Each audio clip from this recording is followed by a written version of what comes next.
Correo Olano es el director del Partido Conservador, del directorio departamental del Partido Conservador y además el director del Diario del Pacífico, ¿no? Es él, con un grupo de conservadores del directorio, quienes deciden formar lo que se llamaron frentes civiles, que esos frentes civiles fueron los que luego se desarrollaron como bandas de pájaros. Es el que decide que hay que conservatizar el norte del valle, que es evidentemente liberal, y que hay que hacerlo a través de masacres. La masacre tiene tres condiciones fundamentales en relación con ese propósito. Uno es desaparecer físicamente a los liberales. El segundo es desplazarlos. Por eso las formas del crimen son atroces, para sembrar el terror y hacer que la gente se desplace. Y la tercera forma es convertir a los liberales asustados por esas masacres al Partido Conservador, y se hacían rituales en las plazas de los pueblos donde ellos abjuraban del Partido Liberal y se volvían conservadores y podían quedarse en la región y salvaban sus vidas. Esas tres formas tenían un solo propósito: desaparecer al otro de la faz de la tierra. Bueno, esa es una campaña feroz que dejó miles de muertos, insisto, muchos de ellos con formas atroces del crimen, y que está en esas novelas que hemos mencionado.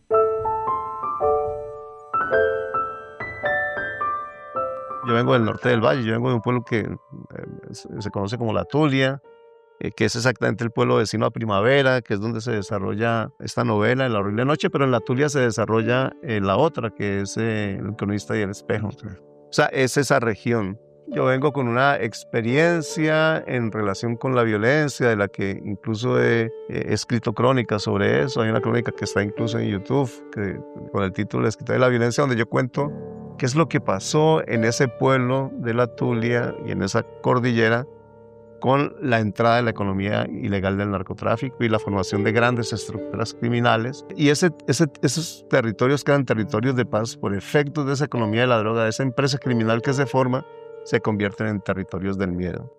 Y cuando yo comienzo a estudiar literatura, en algunos cursos comienzo a encontrarme con novelas que me hablan de esa violencia de los años 50, que yo escuchaba en las historias de los contadores de historias de mi pueblo. Nosotros nos reuníamos en la plaza del pueblo y ahí la gente, unos contadores de cuentos, nos contaban cuentos, y muchos de esos cuentos tenían que ver con los pájaros y con los asesinos de la violencia. Parecía Sangre Negra y bueno, y uno se intimidaba mucho con eso. Pero además también, por supuesto, novelas que tenían que ver con el periodo que yo sí viví, que pues yo no viví, pero que cuando salí del pueblo no pude volver porque el pueblo fue tomado por la violencia, y esas historias las conocí, por supuesto, por sobrevivientes y por gente que venía del pueblo y que eran mis coterráneos. Y yo comienzo a ver que eso estaba en la literatura, y que no solamente estaba en relación con el norte del valle, sino que eso estaba en relación con el país. Y evidentemente yo me intereso académicamente por el tema de la violencia. Yo había leído cuando tenía tal vez 15 o 16 años una novela que estaba en la biblioteca de mi padre, que estaba La pájara pinta sentada en el verde limón. Y la había leído, yo cuento en una crónica la historia de cómo leí ese libro muchas veces para poderlo entender desde esa primera lectura. La leí sin entender nada, pero sabiendo que estaba hablándome de las historias que yo ya conocía, de las historias que me contaba mi padre, que fue desplazado de Caicedonia por la violencia en los años 50, con toda su familia, por eso llegaron a La Tulia.